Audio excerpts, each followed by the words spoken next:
Akala ng lahat, isa lang siyang mahina at kawawang ulila sa isang bagong mundo na may E-rank skills. Pero sa huli, gagantihan niya ang lahat sa pamamagitan ng ganap na pagwasak sa kanila. Si Mimo ay isang problemadong bata. Matapos mamatay ang kanyang ama, inabuso siya ng bagong boyfriend ng kanyang ina sa sarili nilang bahay. Araw-araw siyang binubugbog at halos walang makain.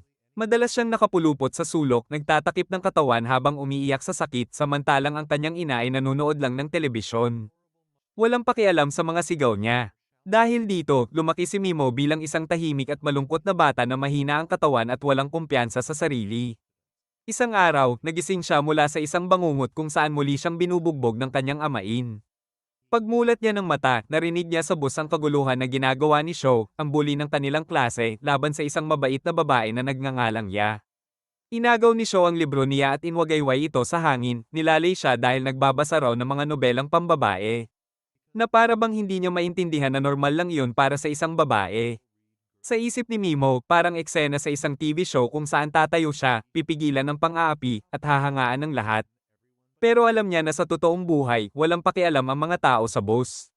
Kapag pumalag siya, siguradong mabubugbog lang siya dahil sa mahina niyang katawan. Karamihan sa mga sikat na estudyante ay sinusuportahan si Sho habang ang iba naman ay nakikitawa para hindi sila ang sunod na mapagtripan. Ang guro ay tulog at walang ginagawa habang walang tigil si Sho sa panghihingi ng numero ng telepono niya. Bago pa niya tuluyang mapagtanto ang nangyayari, biglang tumayo si Mimo, tiningnan si Sho sa mata, at sinabi sa kanya na tigilan na niya siya.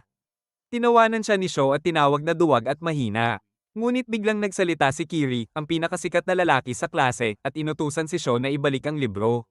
Walang nagawa si Sho kundi sumunod, ibinalik ang libro kay Ya, at pagkatapos ay lumipat para mambuli ng isa pang nerd na si Yasu. Naguluhan si Mimo kung bakit niya nagawa ang pagtayo para kay Ya. Dahil hindi iyon karaniwan sa kanya. Ngunit bago pa siya makapag-isip ng mas malalim, biglang nagbago ang lahat. Sa isang iglap, silang lahat ay na-teleport sa ibang mundo. Lubos ang gulat nila nang matagpuan nila ang sarili sa isang lugar na hindi nila kilala. Sa ibabaw ng isang tulay ay may nakatayong isang diyosa na may napakagandang anyo at ipinakilala niya ang sarili bilang Goddess Visay. Ipinaliwanag ni Visay na tuwing muling lumilitaw ang banta ng Demon King, ang kaharian ng alien ay nagsasagawa ng summoning ritual upang tumawag ng mga mandirigma mula sa ibang mundo para ipagtanggol ang kanilang kaharian. 200 taon na ang nakalipas, halos tuluyang nawasak ang kanilang lupain dahil sa Demon King, ngunit dahil sa mga bayani noon ay tuluyan siyang natalo at nabura ang buong hukbo ng mga demonyo. Sa kasamaang palad, muling nabuhay ang Demon King, kaya naman silang lahat ay tinawag sa mundong ito bilang mga bagong bayani na magwawakas sa kanyang paghahari.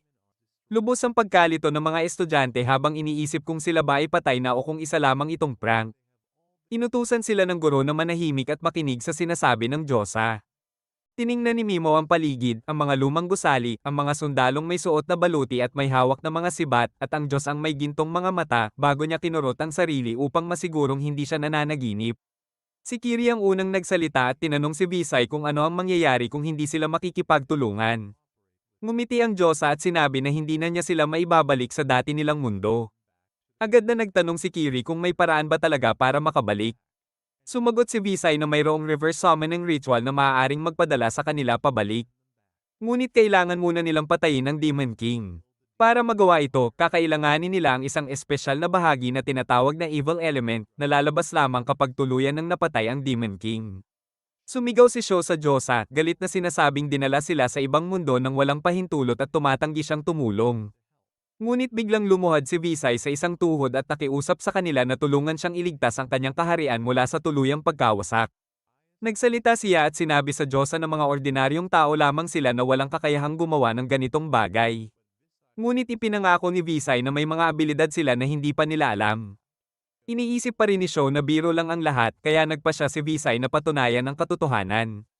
Ipinatawag niya ang isang bihag na sundalo at isang dambuhalang asong demonyo.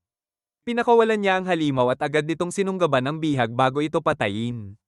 Nanginig sa takot ang ilan sa mga babae at napaluhod, habang si Visay naman ay tumingin sa demonyo, nagchant ng isang spell, at tuluyang sinunog ang halimaw hanggang sa maglaho ito sa eksistensya. Tinawag niya ang mga estudyante at sinabi na susukitin na nila ang kanilang nakatagong kakayahan isa-isa.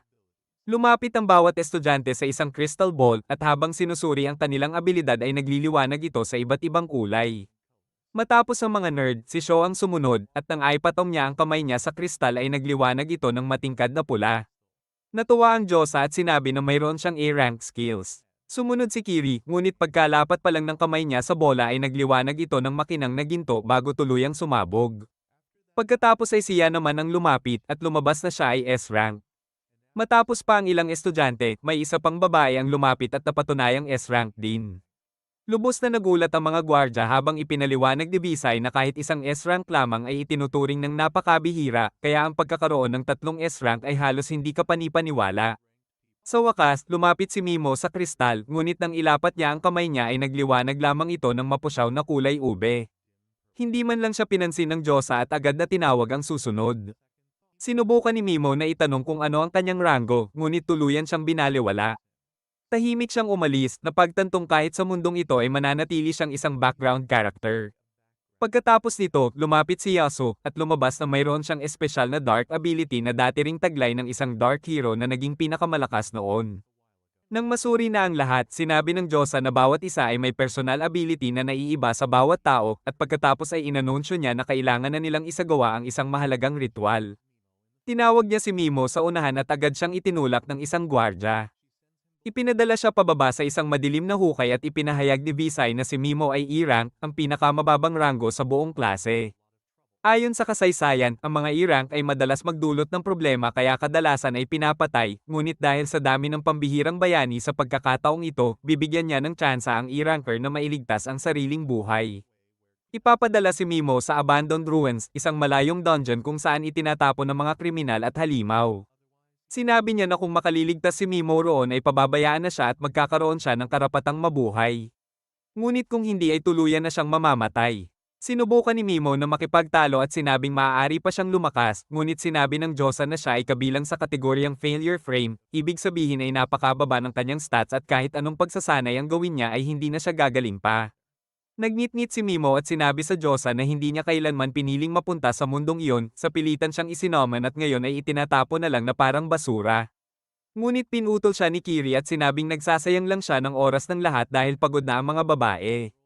Sumang-ayon ang karamihan, at tuluyang napaluhod si Mimo sa pagkatalo. Lumapit si Yasuo sa kanya, at naalala ni Mimo ang panahong tinulungan niya ito ng mabiuli, ngunit tinaboy siya ni Yasuo at sinabing ang isang E-rank ay dapat makipag-usap ng may galang sa mga nakakataas sa kanya. Nawala ng lahat ng pag-asa si Mimo habang sinimulan na ng Diyosa ang ritual at inihagis sa kanya ang isang leather bag bilang espesyal na item niya na lubos na walang silbi. Sinubukan niya na ipagtanggol si Mimo at sinabing mali ang ginagawa nila. Sa sobrang galit at pagkadismaya, itinaas ni Mimo ang kanyang braso at ginamit ang paralyze spell sa Diyosa, ngunit madali niya itong hinarang bago tawagin si Mimo na talunan dahil sinubukan pa nitong atakihin siya gamit ang E-rank skills. Gumamit din si Kiri ng sarili niyang spell at lumikha ng isang napakalaking fireball, sabay sabing kaunting mana lang ang ginamit niya para subukan ito. Nagtawanan ng lahat sa laki ng agwat ng kapangyarihan sa pagitan nila at ng isang talunan tulad ni Mimo. Habang ibinaba na lang ni Mimo ang ulo niya at tumulo ang mga luha sa kanyang pisngi. Naalala niya ang sarili niyang umiiyak noong bata pa siya nang biglang may tinig sa kanyang kaluluwa na nagsabing tigilan na niya ang pagpapanggap na mabuting tao at ipakita na ang tunay na laman ng kanyang puso, ang likas na katangian na matagal na niyang pinipigilan. Tuluyan ng bumigay si Mimo, at nang magangat siya ng ulo ay puno ng puot ang kanyang mga mata habang sinasabi niya sa Diyosa na isa siyang bulok na babae at binalaan niya itong maging handa kung sakaling makabalik siya ng buhay. Agad siyang na-teleport sa loob ng isang madilim na kuweba, kung saan sinubukan niyang buksan ang kanyang status ngunit nabigo dahil sa kakulangan ng liwanag. Nagbuhos siya ng kaunting mana sa leather bag at nagsimulang magliwanag ang hiyas nito na ginamit niyang parang lampara habang naglalakad sa kuweba. Bigla niyang napansin na naglalakad siya sa ibabaw ng mga kalansay, dahilan para siya ay matakot. Naisip niya kung ano ang pumatay sa lahat ng mga taong ito nang biglang may isang halimaw na sumugod sa kanya. Halos hindi niya ito naiwasan at agad siyang tumakbo palayo. Hinabol siya ng halimaw habang tumatakbo si Mimo ng buong lakas, iniisip kung dapat ba siyang lumaban, ngunit alam ng puso niya na sobrang laki ng agwat ng antas at siguradong mamamatay siya sa sandaling huminto siya. Napasigaw siya sa takot at nadapa ng matamaan ng isang batong nakausli sa sahig. Pagharap niya, nakita niya ang sarili niyang kamatayan sa mukha ng halimaw habang ang matinding pagkadismaya sa kanyang buhay ang pumalit sa takot sa kanyang katawan. Sa mismong sandaling papatayin na sana siya ng halimaw. Sinubukan ni Mimo ang huling paraan para mailigtas ang sarili at pinakawalan ng paralyzed spell na ikinagulat niya dahil tuluyang na-petrify ang halimaw sa kinatatayuan nito. Agad siyang tumayo at tumakbong muli, ngunit di naglaon ay narating niya ang dulo ng kuweba kung saan may isa pang bird demon na humarap sa kanya na may malinaw na layuning pumatay. Muling itinaas ni Mimo ang kanyang braso at ginamit ang paralyzed spell at muli nitong napigil ang kalaban. Napagtanto niyang hindi ito tsamba at talagang gumagana ang kanyang spell. Ngunit nagsimula siyang makaramdam ng matinding pagod. Binuksan niya ang kanyang stats at napansin na halos ubos na ang kanyang mana. Naalala niyang may isa pa siyang skill kaya sinubukan niyang gamitin ang poison spell sa halimaw. Mabisang gumana ang spell habang ang demonyo ay unti-unting nangingitim at dumudugo ang buong katawan. Umupo si Mimo sa sahig ng kuweba, iniisip kung bakit napaka-epektibo ng kanyang mga spell laban sa mga demonyo nang bigla siyang may marinig sa likuran. Paglingon niya, nakita niyang ang Minotaur Demon ay nakawala na sa epekto ng spell at handa nang ibigay ang huling hampas para patayin siya. Ngunit sa pagkakataong ito, sa halip na tumakbo, bumalik sa kanya ang lahat ng puot laban sa mga taong umapi at tumapak sa kanya. Kahit tuluyan ng ubos ang kanyang lakas, itinaas niya ang kanyang mga braso patungo sa demonyo, desididong mula ngayon ay papatay siya para mabuhay, at hinamon niya ang halimaw sa isang laban kahit hindi niya alam kung makakaligtas pa siya. Agad na pumasok ang kanyang katawan sa fight or flight state kung saan sabay-sabay siyang nag-iisip ng paraan para makaligtas habang napapalibutan siya ng maraming halimaw na naghihintay na lumunin siya. Naisip niya kung ano ang mangyayari kung gagamit siya ng mga skill kahit wala na siyang mana dahil sa mga larong na laro niya, namamatay ang mga gumagawa noon. Napagtanto niyang wala na siyang pagpipilian, kapag hindi siya sumubok, siguradong mamamatay siya. Kaya hinarap niya ang isa sa mga halimaw at ginamit ang paralyzed spell. Hindi ito gumana, at walang tigil siyang inatake ng halimaw habang pilit niyang iniiwasan ang mga hampas at umatras. Napagtanto niya na hindi na gaanong epektibo ang paggamit ng parehong spell ng 2 beses sa iisang halimaw. Nang bigla niyang mapansin na may bagong skill siyang na-unlock na tinatawag na sleep. Sa mismong sandaling dudurog na sana siya ng halimaw, nagawa ni Mimo na gamitin ang sleep spell, at ikinagulat niya nang biglang tumigil ang halimaw at bumagsak sa lupa, walang galaw. Agad niyang ginamit ang poison spell dito para masigurong hindi na ito makakabangon at aatake muli. Ngunit ang paggamit ng mga skill ng walang mana ay unti-unting kumakain sa kanyang kalusugan. Bago pa siya makabuo ng plano, napansin niyang isang napakalaking grupo ng mga halimaw ang papalapit sa kanya ng buong bilis. Habang iniisip niya kung sapat pa ba ang kanyang natitirang HP para harapin silang lahat, ginamit niya ang kanyang magic bag na parang flashbang na siyang nabulag sa mga halimaw. Pagkatapos nito, sunod-sunod niyang ginamit ang paralyzed spell sa kanila, agad silang napahinto sa kinatatayuan. Nakatayo siya roon, iniisip kung dapat pa ba niyang lasunin ang lahat ng iyon gamit ang poison spell, ngunit napagtanto niyang hindi nakakayanin ang kanyang HP. Bigla, sa kanyang matinding takot, may mas marami pang halimaw ang lumabas mula sa kailaliman ng dungeon. Na halos lumunin ang kanyang mga pandama. Gayunman, nagpa siya si Mimo na hindi siya mamamatay ng walang laban, kaya patuloy niyang ginamit ang paralyze sa sinumang halimaw na lalapit sa kanya. Unti-unting bumigat ang kanyang katawan at nahilo siya, ngunit pinilit niyang manatiling nakatayo. Nang tila wala na talagang pag-asa, bigla siyang nag-level up. Agad na napunan ng kanyang mana at tumaas ang kanyang stats, kaya nagawa niyang magpakawala ng mas marami pang paralyzed spells laban sa mga kalaban at pansamantalang mailigtas ang sarili. Napagtanto niyang nag-level up siya dahil namatay ang bird demon sa epekto ng kanyang poison spell. Nagkaroon siya ng ideya at nagsimulang i-paralyze ang lahat ng halimaw, determinado na makakuha ng mas maraming level habang ipinaglalaban ang kanyang buhay. Napansin din niyang may bago siyang skill na nagpapahintulot sa kanya na targetin ng isang buong grupo ng sabay-sabay, kaya pinigilan niya silang lahat sa isang iglap. Naisip niya kung bakit hindi gumana ang kanyang spell sa Diyosa. Gayong mula nang pumasok siya sa dungeon na ito, halos 100% ang tagumpay ng kanyang mga spell. Walang kabog-abog na naglakad si Mimo Palampes sa lahat ng mga kalaban habang sunod-sunod niyang ginagamit ang poison spell sa kanila. Habang unti-unting namamatay ang mga halimaw, muli siyang nag-level up kaya naupo siya sa isang bato na may ngiti sa labi nang mapagtanto niyang nakagawa siya ng isang totoong XP farm na parang sa Minecraft kung saan maaari siyang mag-ipon ng napakaraming level. Sinuri niya ang kanyang status at halos hindi makapaniwala nang makita niyang umabot na siya sa level 250 at napakataas na rin ng kanyang mana points. May isa na namang halimaw ang namatay at muli siyang nakakuha ng maraming level ng sabay-sabay. Ginamit niya pagkatapos ang sleep spell sa lahat ng natitirang kalaban upang i-level up din ang skill na iyon. Nang mamatay muli ang mga halimaw, dumagsa na naman ang mga level hanggang sa umabot siya sa level 500 sa loob lamang ng ilang minuto.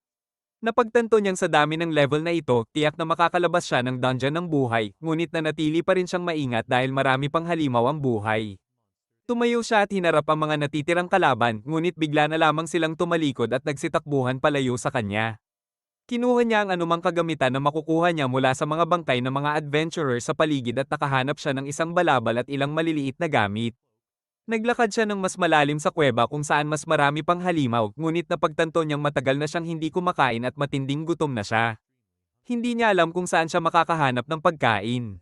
Hanggang sa maalala niya ang mga halimaw na napatay na niya. Bumalik siya sa lugar ng massacre at nakakita ng isang halimaw na nawalan na ng bisa ang poison spell.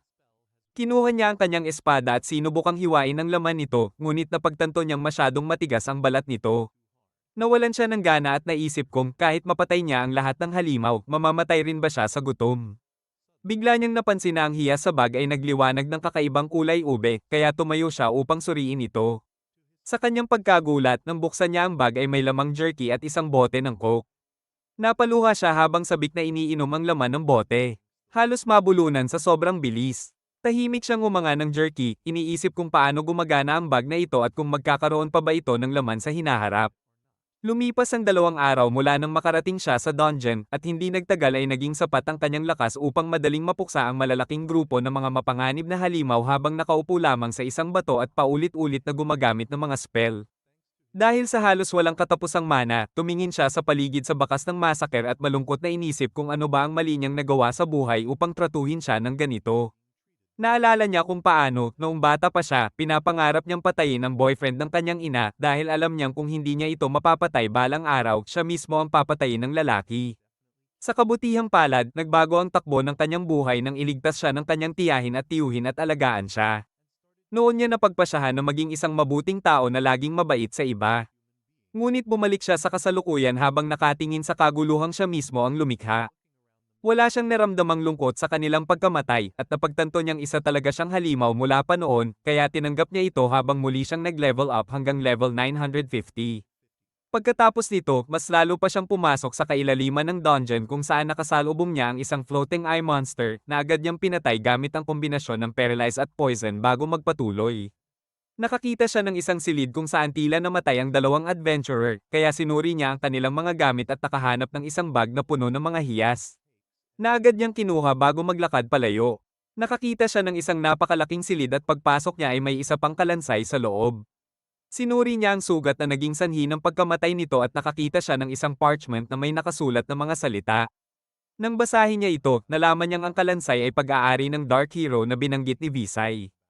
Isinulat ng Dark Hero na ipinadala siya roon ng masamang goddess Visay nang wala na galit na piniga ni Mimo ang parchment sa kanyang mga kamay, na pagtantong hindi lang ang Demon King ang masama sa mundong ito, kundi pati ang Diyosa, at maging siya mismo ay may kaparehong kadiliman sa loob. Sa bag ng bayani, nakakita siya ng isang napakalaking magic book na puno ng dark magic techniques para sa paggawa ng mga item at spell. Sinuri niya ang scroll na nasa tabi nito ngunit hindi niya mabasa, kaya inilagay niya ito sa kanyang bag bago kunin ang mga damit ng patay na bayani. Napansin niya ang isang patak ng dugo sa isang pahina na nagsasabing ang Soul Eater ang pumatay sa lahat. Nagpasalamat si Mimo sa patay na bayani at naglakad palabas sa mga gallery hanggang sa marating niya ang isang napakalaking pinto. Napagtanto niyang may kailangang ilagay upang ito ay magbukas, kaya sinuri niya ang kanyang stats at nakita niyang umabot na siya sa level 1,200. Naisip niya kung sapat na ba ang lakas niya para patayin ang Soul Eater na nasa susunod na pasilyo. Sinubukan niyang pumasok ngunit agad siyang tinamaan ng isang beam na dumaplis sa kanyang kamay, kaya napilitan siyang balutan ito. Naisip niya kung paano niya matatalo ang isang nilalang na nagawang patayin kahit ang Dark Hero na nangangahulugang ang Soul Eater ang tunay na final boss at ang susi para makatakas sa lugar na iyon. Biglang umusad ang Soul Eater at nagsuka ng malagkit na likido na naging mga kalahating patay na tao na nagsimulang lumakad patungo kay Mimo. Pinaparalisan niya ang mga ito ngunit hindi niya magamit ang poison dahil mukha pa rin silang tao habang winasak ng Soul Eater ang pader at nagsimulang sumigaw. Nalugmok si Mimo sa matinding paghihirap sa isipan habang umatras siya, ngunit mas marami pang kalahating patay na tao ang isinuka ng halimaw at itinulak siya sa isang sulok habang umiiyak siyang humihingi ng saklolo. Tila kinatutuwaan ito ng Soul Eater na tumatawa sa paghihirap niya, ngunit iyon mismo ang hinihintay ni Mimo. Nang bumaba ang depensa ng halimaw, agad niyang ginamit ang paralyze spell at bumagsak ang Soul Eater sa sahig na may bakas ng pagkabigla. Tinawanan ni Mimo ang halimaw at sinabing naloko niya ito gamit ang kanyang pag-arte. Dahil iyon lang ang paraan para ibaba nito ang depensa. Sinabi niya na buong buhay niya ay nagpanggap siyang mabuting tao na laging mabait at ayaw manakit ng iba, ngunit ngayon ay lalabas na ang tunay niyang sarili. Wala na siyang pakialam kahit gaano karaming kalahating patay na tao ang isuka nito dahil wala na itong saysay sa kanya. Ito ay isang mundong patayan para mabuhay, kaya anumang gumagalaw na may balak siyang saktan, halimaw man, kalahating patay na tao, o kahit isang tunay na buhay na tao, papatayin niya silang lahat ng walang pagsisisi. Nagsimulang dumyugo ang mata ng Soul Eater habang nilapitan ito ni Mimo at ginamit ang sleep spell sa lahat ng nasa paligid upang tapusin na ang lahat. Makalipas ang ilang sandali, tuluyang namatay ang Soul Eater at biglang may mga kaluluwang kumawala mula sa katawan nito, naging malasingaw na anyo ng mga tao na nagpasalamat kay Mimo sa pagpatay sa halimaw, dahil matagal silang nakulong sa loob ng demonyong iyon na walang paraan ng pagtakas habang patuloy itong pumapatay ng mas marami pang tao. Sa huli, nagpakita ang Dark Hero at simple lang ang sinabi niya kay Mimo, harapin at tapusin ang masamang Diyosa, bago siya tuluyang maglaho. Kinuha ni Mimo ang hiyas mula sa Soul Eater at naglakad patungo sa pangunahing tarangkahan. Ipinwesto niya ang hiyas sa pinto at kusa itong bumukas. Habang naglalakad palabas, iniisip niya kung ano ang gagawin niya sa Diyosa kapag muli silang nagkaharap. Samantala, sa mga kagubatan sa labas ng Royal Capital, abala ang mga kaklase ni Mimo sa pangangaso ng mga demonyo para mag-level up. Hinahabol ni Sho ang isang demon dog gamit ang espada, habang si Kiri naman ay sinusunog ang isa pang halimaw gamit ang makapangyarihan niyang skill at matagumpay na umabot sa level 18. Sa ibang lugar, si Yasu, na tuluyang nagbago ang ugali, ay nagsusunog ng mga halimaw gamit ang madidilim na apoy at tumatawa habang naririnig ang kanilang paghihirap. Sa malayo sa kanila, isang mahiyain at inosenteng babae na nagngangalang Koba ang nag-aatubiling pumatay ng mga halimaw. Ngunit tinakot siya ng bully na si Akagi, sinabing kailangan niyang pumatay o mamamatay siya dahil ito ang unang pagsubok na ibinigay sa kanila ng Diyosa. Mahigpit na kinokontrol ni Akagi si Koba at sinabing hindi magtatagal ay maghahiwa-hiwalay ang klase at mabubuo ang iba't ibang paksayon dahil maraming makasariling tao sa kanila. Bilang isang birang, plano ni Akagi na bumuo ng sarili niyang grupo kasama ang mga babaeng susunod sa kanya. Alam niyang dahil di rank lamang si Koba, hindi ito tatanggapin sa paksayo ni Kiri o ng iba pang malalakas at kahit siya ay hindi siya kayang isama dahil malamang ay mamamatay rin siya kalaunan. Natarante si Koba sa narinig, ngunit sinabi ni Akagi na huwag siyang mag-alala sa mga walang saysay na detalye. Gusto lang niya si Koba bilang isang cute na laruan, kaya inutusan niya ang mga miyembro ng kanyang paksayo na hulihin ang isang halimaw na madali niyang mapapatay. Inutusan ni Akagi si Koba na patayin ang halimaw at ipasa ang pagsubok ni Visay, kung hindi ay itatapon din siya tulad ni Mimo. Ayaw ni Koba patayin ang kawawang halimaw, ngunit patuloy siyang pinilit ni Akagi hanggang sa wala na siyang magawa. Sa huli, napatay niya ito, ngunit winasak ng karahasang iyon ang kanyang damdamin at naalala niya ang panahong tinulungan ni Mimo ang isang sugatang kuting sa kalye. Napaiyak siya, iniisip na wala siyang nagawa para tulungan si Mimo. Samantala, natauhan din siya, at ang sakit sa kanyang tiyan ay nagpapaalala sa kanya kung paano siya pinatumba ng Diyosa bago ipadala si Mimo. Agad niyang hinarap si Goddess Visay, na nagkunwaring nalulungkot at nagsabing nasaktan din daw siya sa pagpapadala kay Mimo sa panganib, ngunit iyon daw ang patakaran ng kaharian. Idinagdag pa niya na magpapatuloy ang ritual ng pagtatapon sa pinakamahina, at habang walang malay siya, ipinadala na rin niya ang mga hindi nakapatay kahit isang demonyo. Sa puntong iyon, tuluyan ng kinamuhian niya ang Diyosa at sinabi niyang mali ang paraan nito. Tinawanan lamang siya ni Visay at sinabing may kanya-kanya silang opinyon, ngunit hindi ibig sabihin ay babaguhin niya ang kanyang ginagawa.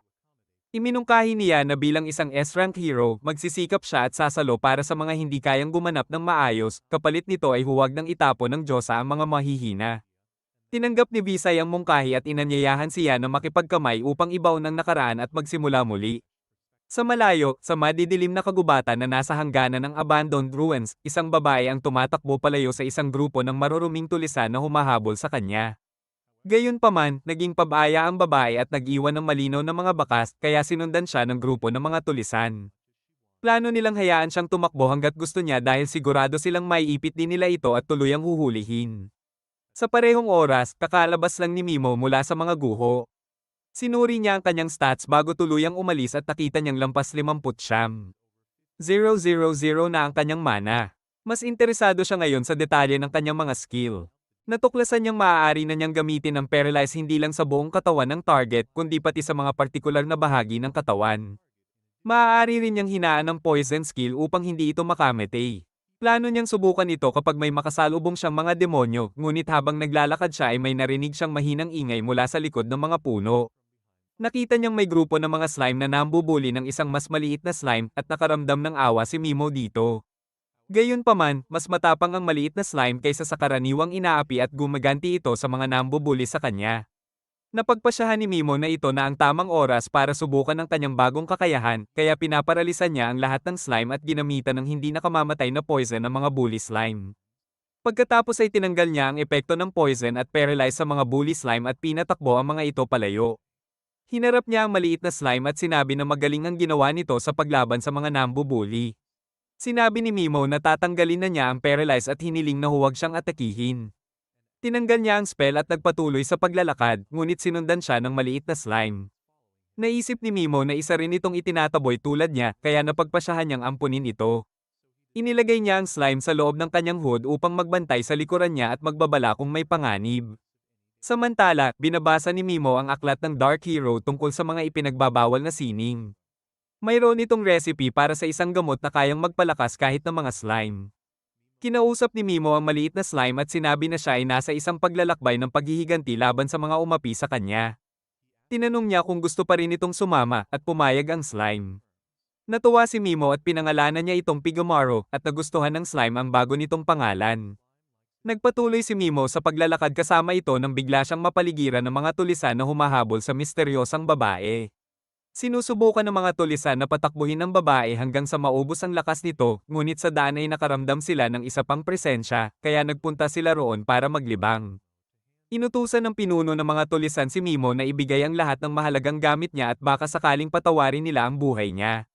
Natakot si Mimo dahil mukhang nakakatakot ang mga tulisan at wala pa siyang napapatay na tao dati. Nag-away-away ang mga tulisan kung uunahin ba nilang habulin ang babae o sayangin ang oras sa isang walang kwentang tao, at sinubukan ni Mimo na tumakas habang may pagkakataon. Ngunit pinigilan siya ng pinuno at inutusang huminto. Nakiusap si Mimo na patawarin siya, ngunit lalo lamang nitong pinukaw ang pagnanais ng pinuno na patayin siya. Sumugod ang pinuno, ngunit lumabas na nagpapanggap lang pala si Mimo na natatakot.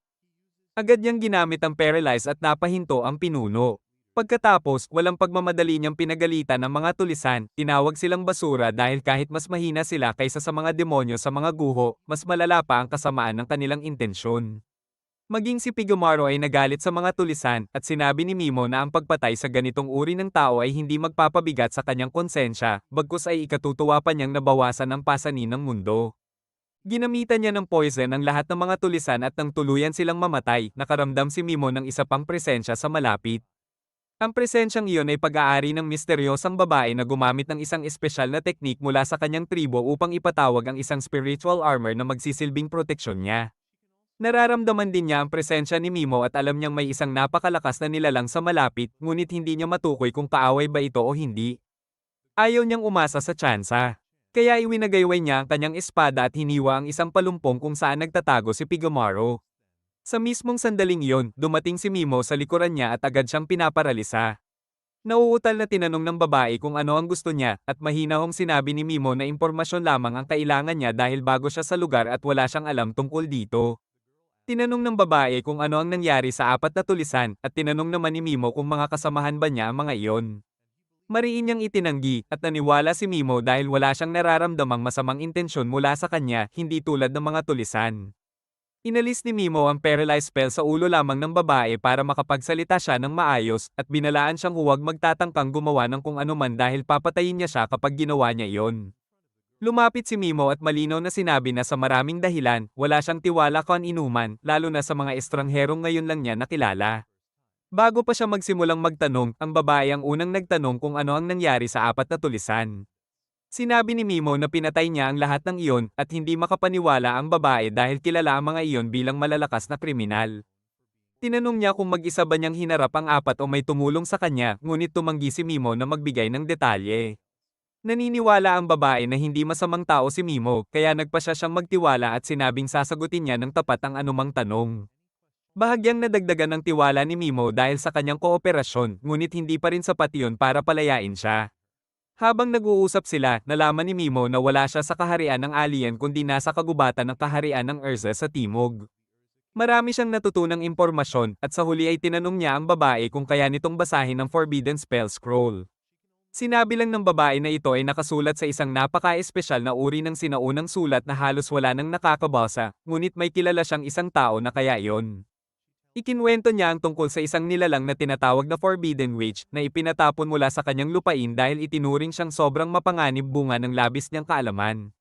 Sinabi ng babae na kung nais niyang makilala ang mangkukulam, kailangan niyang magtungo sa Golden Demon Zone, isang napakapanganib na lugar sa gitna ng kontinente. Nagpasalamat si Mimo sa mahalagang impormasyon at nagpasalamat din ang babae dahil iniligtas siya mula sa mga tulisan. Sinabi ni Mimo na patas na iyon dahil sa impormasyong ibinigay niya at hiniling ng babae ang magandang kapalaran para sa kanya. Naisip ni Mimo na masyado itong tapat at inosente para sa sarili nitong kapakanan, na nagpapaalala sa kanyang tiyahin. Pagkatapos ay nagpaalam siya at sinabi sa babae na mawawala ang epekto ng paralyzed spell makalipas ang ilang minuto at maaari na siyang umalis. Tumalon si Pigomaro at umakyat sa balikat ni Mimo. Napag-usapan nila na maliit ang posibilidad na atakihin sila ng babae kapag tuluyan na itong makalaya, ngunit nais pa rin ni Mimo na magbantay si Pigomaro sa kanyang likuran at handa naman ang kanyang slime partner na tumulong sa anumang paraan. Mabilis na nakarating si Mimo sa maliit na bayan na tinatawag na Mills, kung saan agad siyang sinalubong ng babaeng kabalyero na naka-duty sa gate at medyo pakialamera sa pakay niya. Inakala nitong isa lang siyang probinsya nung kung saan napadpad na gustong magtrabaho bilang mercenary at manalakay ng mga guho. Sa kabila nito, pinapasok pa rin siya dahil may utos ang Panginoon ng bayan na papasukin ang lahat ng mercenary, lalo na ang mga may planong salakayin ang mga ruins. Nagpasalamat si Mimo habang pumapasok at napansin niyang sobrang luwag ng seguridad dahil hindi man lang chinek ang dala niyang gamit o hininga ng anumang pagkakakilanlan. Napabor naman sa kanya. Hindi nagtagal, nakarating siya sa isang inn kung saan sinalubong siya ng isang masungit na matandang lalaki na malamig ang pakikitungo sa kanya sa simula. Ngunit nang ipakita ni Mimo ang isang pilak na barya, biglang nagbago ang ugali ng matanda at halos ratuhin na siya na parang VIP. Tinanong siya ng pangalan at ginamit ni Mimo ang peking pangalang Hati upang makapanuluyan sa inn. Pagsapit ng gabi, naglakad-lakad siya sa bayan at napansin niyang tahimik at payapa ang paligid kahit puno ng mga dayo at mercenary. Kumpleto rin ang mga tindahang inaasahan sa isang bayan ng ganitong laki sa isang isekai anime, at may adventurers guild din. Matapos tipunin ang lahat ng impormasyong kaya niyang makuha, bumalik siya sa inn at kumain. Nagkunwari siyang masarap ang pagkain kahit hindi ito tugma sa panlasa niya, habang lihim na nakikinig sa mga lasing na lalaking nag-uusap sa katabing mesa upang makakuha ng impormasyon tungkol sa mundong ito. Pinag-uusapan ng mga lasing ang pinakamalalakas na Night Order sa buong kontinente. May isang nagbanggit ng Holy Knight sa ilalim ng Mad Emperor Falcon na sinasabing hindi pa raw natatalo sa kahit anong digmaan. May iba pang nagbanggit ng kilalang Night Orders at naniniwalang hindi rin nagpapahuli ang Magic Knights ng Urza Kingdom. Ngunit nagkaisa silang lahat na ang pinakamalakas sa lahat ay ang Black Dragon Knights, ang grupong sumunog sa Holy Kingdom of Nia sa napakaikling panahon. Todo hanga sila sa lakas ng Black Dragon Knights na kilala rin sa pagkakaroon ng pinakamalakas na hero killer sa buong mundo. Nang makuha na ni Mimo ang sapat na impormasyon, umalis na siya at nag-uwi ng pagkain para sa alaga niyang slime na si Piggy. Habang kumakain ng kanin ng slime, sinimulan ni Mimo ang pagbuo ng plano para sa hinaharap. Una niyang naisip na hanapin ng taong kayang bumasa ng ipinagbabawal na magic spell para sa kanya at naalala niya ang sinabi ng babae sa gubat na hanapin ng Forbidden Witch sa Golden Demon Zone. Bago iyon, plano muna niyang gumamit ng strengthening agent upang palakasin si Piggy. Bigla rin niyang naalala ang usapan ng mga lasing tungkol sa bagong tuklas na layer ng mga guho sa kanilang teritoryo na siyang dahilan kung bakit dagsa ang mga mercenary at patuloy na umuunlad ang bayan. Naisip ni Mimo na posibleng matagpuan sa mga guhong iyon ang mga buto ng Skeleton King na pinakamahalagang sangkap sa paggawa ng strengthening agent.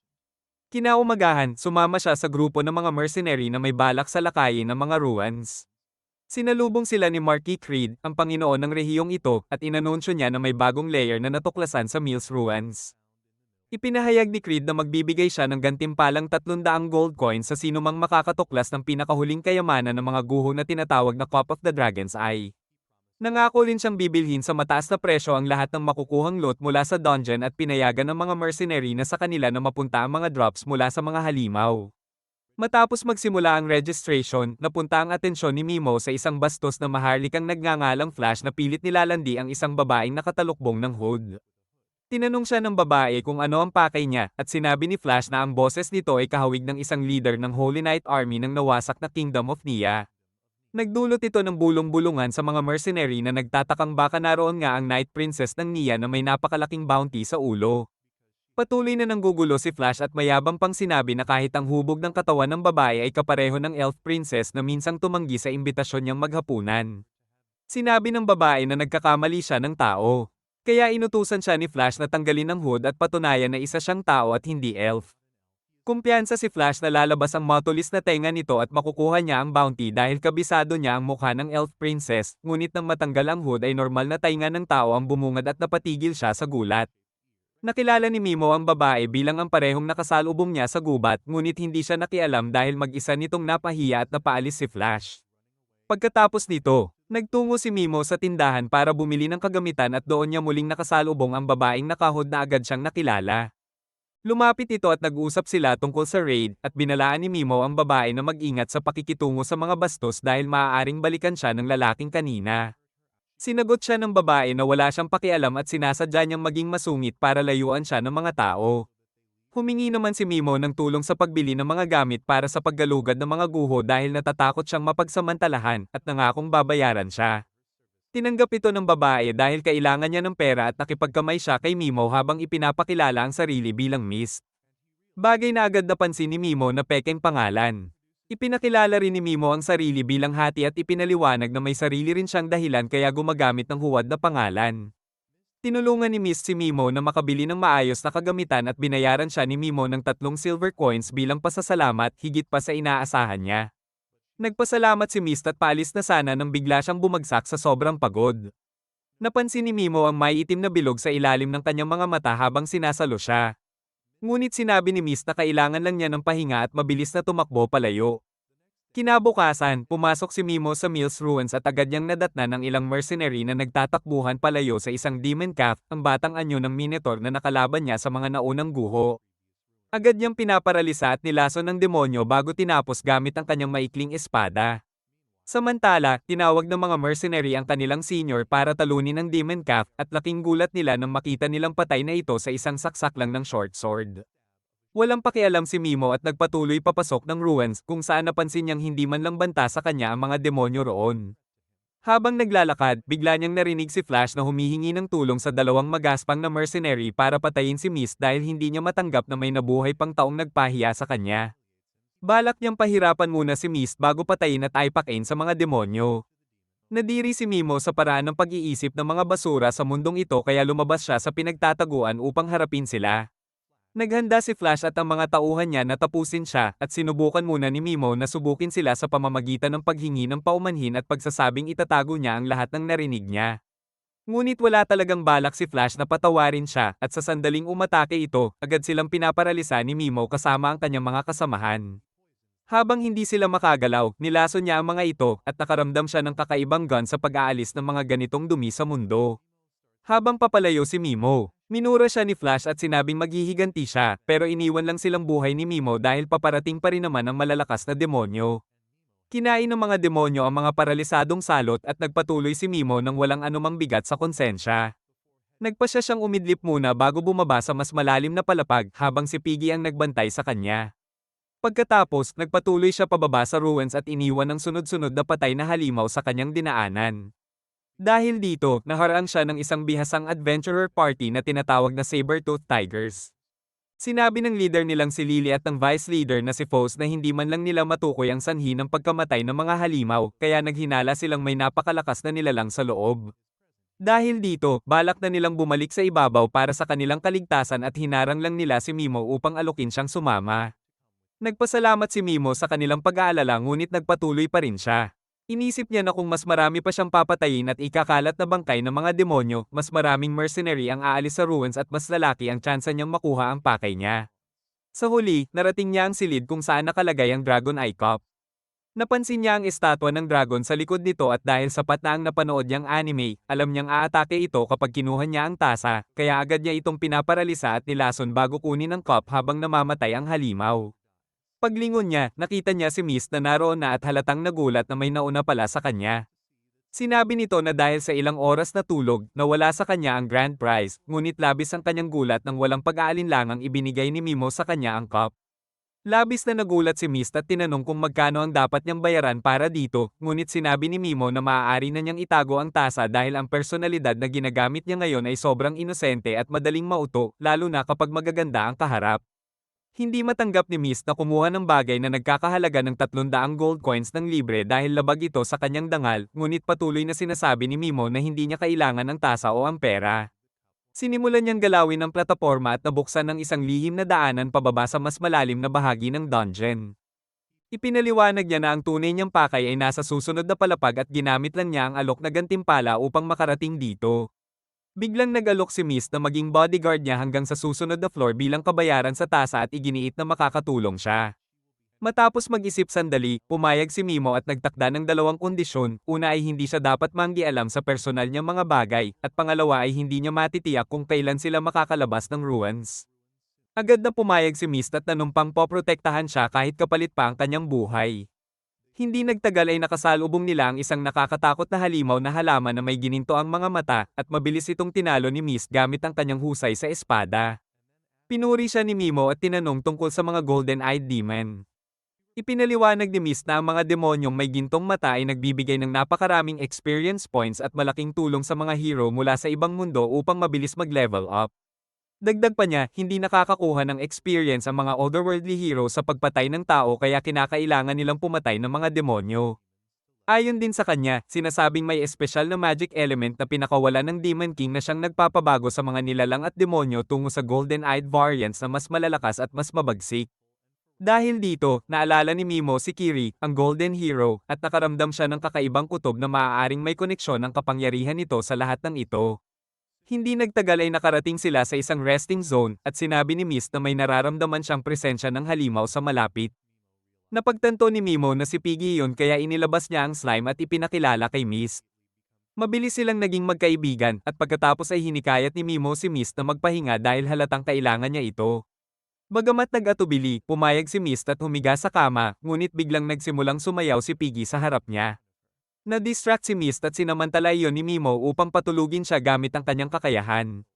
Laking gulat ni Mimo nang biglang magliwanag si Mist at bumalik sa kanyang tunay na anyo bilang isang elf. Matagal na itong pinaghihinalaan ni Mimo, at ngayon ay sigurado na siyang si Mist ay walang iba kundi si Ceres, ang Princess Knight ng Holy Kingdom of Nia.